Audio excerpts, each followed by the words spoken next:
Hey, you are watching Watch Physics. Never forget to subscribe this channel and hit the bell icon. In this video, we are explaining a very important topic of class 12th physics, which is Ampere's law and determination of flux density. Second topic है आपके पास field due to current carrying solenoid. तो हम first of all Ampere law को explain करेंगे. What is meant by Ampere's law. Ampere law को explain करने से पहले आप ये देखें कि हमने पढ़ा हुआ है कि जब जैसे ही किसी कंडक्टर में से करंट पास करता है तो वहां पर उस कंडक्टर के सराउंडिंग में मैग्नेटिक फील्ड प्रोड्यूस हो जाती है और उस मैग्नेटिक फील्ड को रिप्रेजेंट करने के लिए हम इमेजिनरी लाइंस ड्रा करते हैं. ये मैंने एरो हेड के साथ मेंशन भी किया है. जो मैग्नेटिक लाइंस ऑफ फोर्स को हमने सर्कुलर फॉर्म में ड्रा किया है. Got this. अब जब कंडक्टर में करंट पास करता है तो उसके सराउंडिंग में मैग्नेटिक फील्ड प्रोड्यूस हो चुकी हैं. अब इस मैग्नेटिक फील्ड की स्ट्रेंथ को फाइंड करने के लिए एम्पेयर्स ने एक लॉ को इंट्रोड्यूस किया जिसको हम एम्पेयर्स लॉ कहते हैं. उस एम्पेयर लॉ की मैथमेटिकल फॉर्म आपके पास है summation B dot del L is equal to mu naught I. अब हम एम्पेयर लॉ को एक्सप्लेन करेंगे स्टेप वाइज और उसकी मैथमेटिकल फॉर्म को प्रूफ करेंगे. Explanation of Ampere's law.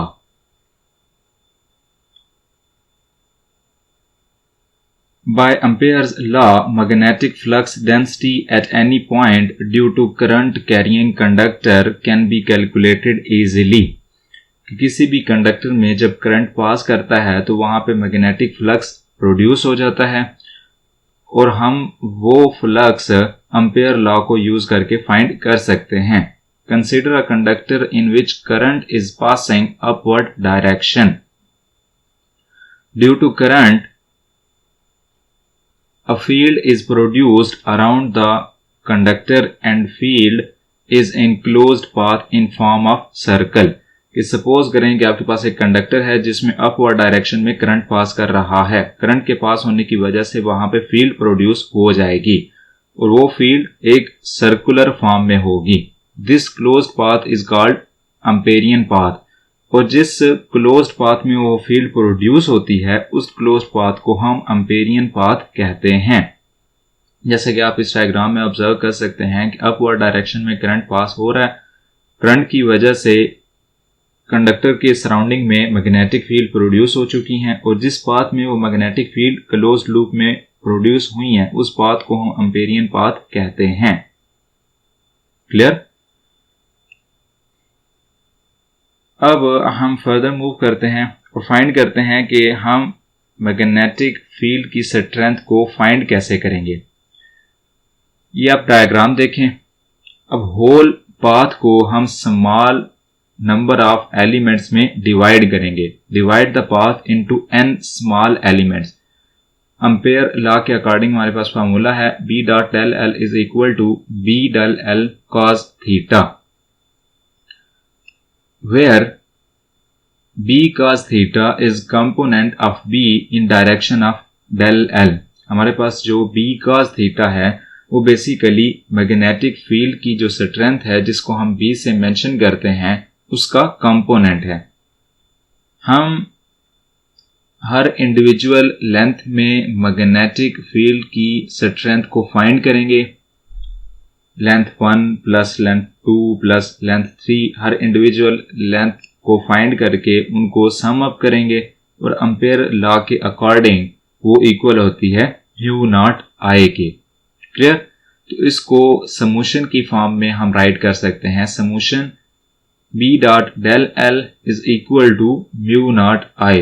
ये आपके पास एक सिंपल सा इंट्रोडक्शन है और इस एम्पेयर लॉ का सेकंड नेम आपके पास एम्पेयर्स सर्कुटल लॉ भी है. Got this point. इसको हम एम्पेयर सर्कुटल लॉ भी कहते हैं. हमारे पास एम्पेयर्स की जो समेशन में हमने इक्वेशन फाइंड की है वो आपके पास ये है b dot del L is equal to mu naught I, where आपके पास यहाँ पे जो फैक्टर म्यू नॉट है, mu naught is a constant known as permeability of free space. Mu naught आपके पास एक कांस्टेंट है और इसकी वैल्यू है आपके पास 4 multiply by 10 to raise power -7 weber per ampere metre. तो ये आपके पास एम्पेयर्स लॉ का एक सिंपल सा इंट्रोडक्शन था। अब हम फर्दर मूव करते हैं अपने सेकंड टॉपिक की तरफ, which is field due to current carrying solenoid. अब हम फर्स्ट ऑफ ऑल एक्सप्लेन करते हैं what is meant by solenoid. According to definition of solenoid, a long, tightly wound cylindrical coil of wire is termed as solenoid.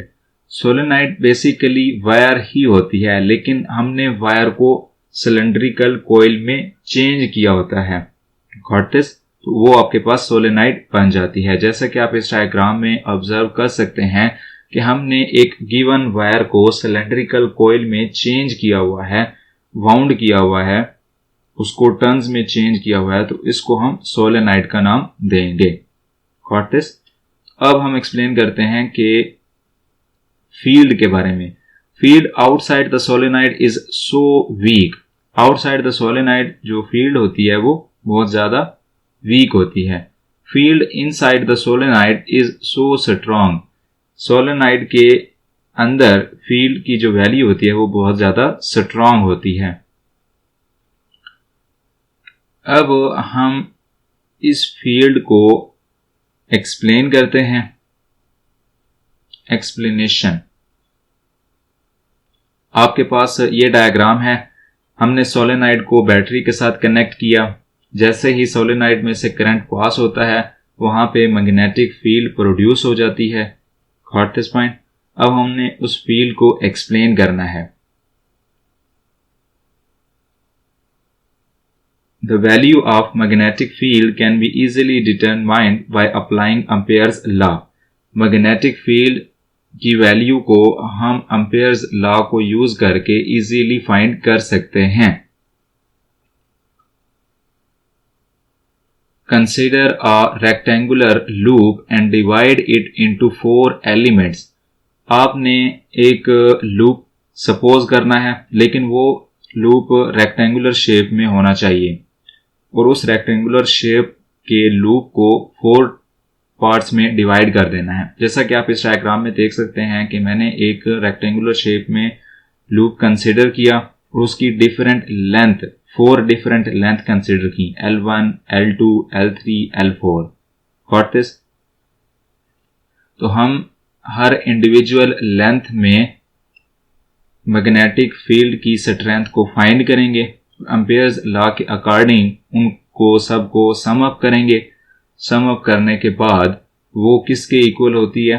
Ampere's law के according equal होती है mu naught आई। यहाँ पे आई मैंने current enclosed लिखा है क्योंकि हमने आई की वैल्यू फाइंड करनी है बाद में जाके। आपके पास सेम डायग्राम है, रेक्टेंगुलर लूप आपके पास सपोज किया हुआ है। तो फर्स्ट ऑफ ऑल हम L1 में जो स्ट्रेंथ है वो फाइंड करेंगे। फार्मूला आपके पास है B dot L L is equal to B L1 cos theta. यहाँ पे हमने थीटा कैसे राइट करना है? अगर आप सपोज करें जो लेंथ L1 है उसकी डायरेक्शन फॉरवर्ड डायरेक्शन है, जिस तरह एरो हेड का साइन है, और जो मैग्नेटिक फील्ड की डायरेक्शन है कोयल के अंदर वो भी सेम डायरेक्शन में है, दोनों पैरेलल हुए, इसमें कि दोनों के दरमियान एंगल 0 का हुआ और cos 0 इक्वल होता है 1 के। तो जब वैल्यू हम रिप्लेस करेंगे तो आपके पास L1 इक्वल होगा B dot del L is equal to L1 into B, got this point? ये आपके पास फर्स्ट साइड में जो वैल्यू है स्ट्रेंथ की। अब हम सेकंड साइड L2 में स्ट्रेंथ की वैल्यू फाइंड करेंगे। B dot del L2 is equal to BL2 cos theta. Angle हम कैसे राइट करेंगे? अगर आप ऑब्जर्व करें डायग्राम में तो L2 की डायरेक्शन है अपवर्ड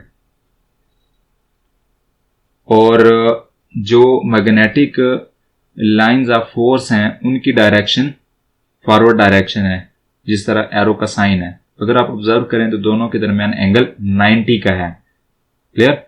और cos 90 इक्वल होता है 0 के। तो जब ये वैल्यू मैं वहां पे रिप्लेस करूंगा गिवन फार्मूला में, तो आपके पास वैल्यू आएगी B dot del L is equal to 0। L2 में स्ट्रेंथ की वैल्यू क्या होगी? 0। मैग्नेटिक फील्ड की स्ट्रेंथ की वैल्यू वहां पे 0 होगी। सेम डायग्राम है आपके पास। अब हम फर्दर मूव करते हैं और L3 की बात करेंगे। L3 जो हमने लेंथ सपोज की है वहां पे मैग्नेटिक फील्ड की स्ट्रेंथ क्या होगी? B dot del L is equal to BL3 cos theta. इसमें हमारे पास जो B है, जो मैग्नेटिक फील्ड की स्ट्रेंथ है, वो आपके पास 0 है। Got this? वो 0 क्यों है? क्योंकि हमारे पास जो L3 लेंथ है वो मैग्नेटिक सोलेनाइड से बाहर है, क्लियर। तो क्योंकि वो सोलेनाइड से बाहर है इस वजह से वहां पे मैग्नेटिक फील्ड नहीं है। तो B dot del L3 is equal to 0 होगा। Got this point? तो जो लेंथ सोलेनाइड से बाहर है वहां पे वैल्यू 0 होगी। अब हम 4 और लास्ट लेंथ को फाइंड करेंगे। B dot del L is equal to BL4 cos theta. तो हमने थीटा कैसे करना है, कैसे राइट करना है? अगर आप डायग्राम में ऑब्जर्व करें तो L4 की डायरेक्शन है डाउनवर्ड, गॉट दिस। और जो फील्ड लाइंस की डायरेक्शन है वो फॉरवर्ड डायरेक्शन में है, परिपेंडिकुलर है उसके। दोनों के दरमियान 90 का एंगल हुआ, तो cos 90 इक्वल होता है 0 के। ये वैल्यू जब हम गिवन फार्मूला में पुट करेंगे तो L4 की जो हमारे पास फाइनल रिजल्ट आएगा वो आएगा 0 के इक्वल, क्लियर। तो हमने individually L1, L2, L3, L4 की वैल्यू फाइंड कर ली, गॉट दिस। अब हम इनको सबको करेंगे सम अप। तो हमने सबको सम अप किया तो आपके पास इस टाइप की इक्वेशन आ जाएगी, गॉट दिस। हमने individually L1, L2, L3, L4 की वैल्यू फाइंड करके यहां पे सम अप किया और is equal to mu naught और करंट इनक्लोज्ड। अब हमने फाइंड करना है करंट की वैल्यू। तो करंट की वैल्यू को फाइंड करके हम यहां पे राइट करेंगे।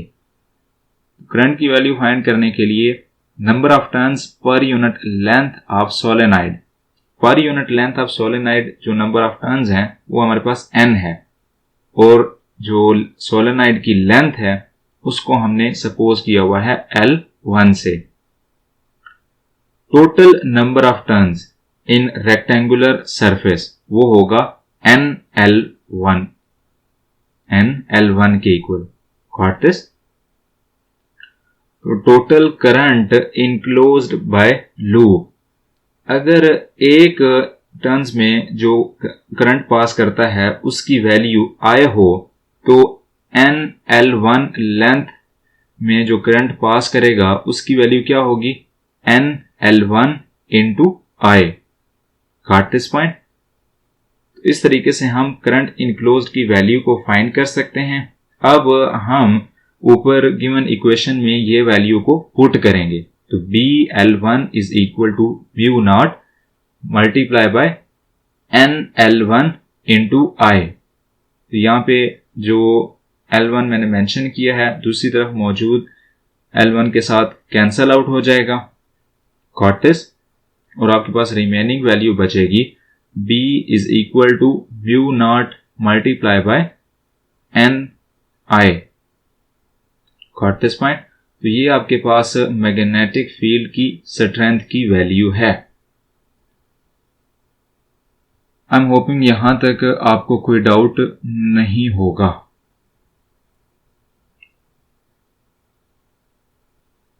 अब हम एक्सप्लेन करते हैं इसकी डायरेक्शन को। डायरेक्शन फाइंड करने के लिए हम राइट हैंड रूल यूज करते हैं। राइट हैंड रूल को कैसे यूज किया जाता है? Hold the solenoid in your right hand in सच अ वे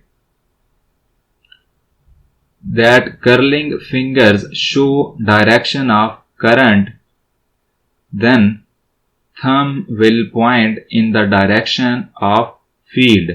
आप सोलेनॉइड को अपने राइट हैंड में इस तरह ग्रैब करें कि आपकी जो कर्लिंग फिंगर्स हैं वो करंट की डायरेक्शन को रिप्रेजेंट कर रही हों, देन जो आपके पास राइट हैंड का इरेक्ट थंब होगा वो फील्ड की डायरेक्शन को रिप्रेजेंट कर रहा होगा। जैसे कि आप इस डायग्राम में ऑब्जर्व कर सकते हैं कि कर्लिंग फिंगर रिप्रेजेंट कर रही हैं डायरेक्शन ऑफ करंट को, तो जो आपका इरेक्ट थंब होगा वो फील्ड को, डायरेक्शन ऑफ फील्ड को रिप्रेजेंट कर रहा होगा। Got this point? I'm hoping इस लेक्चर के रिलेटेड आपको कोई डाउट नहीं होगा। अगर किसी टाइप का कोई डाउट है तो आप कमेंट कर सकते हैं, आपको आपका आंसर मिल जाएगा। इस चैनल को सब्सक्राइब करें, बेल आइकन को हिट करें। अपना ख्याल रखें। अल्लाह हाफिज़।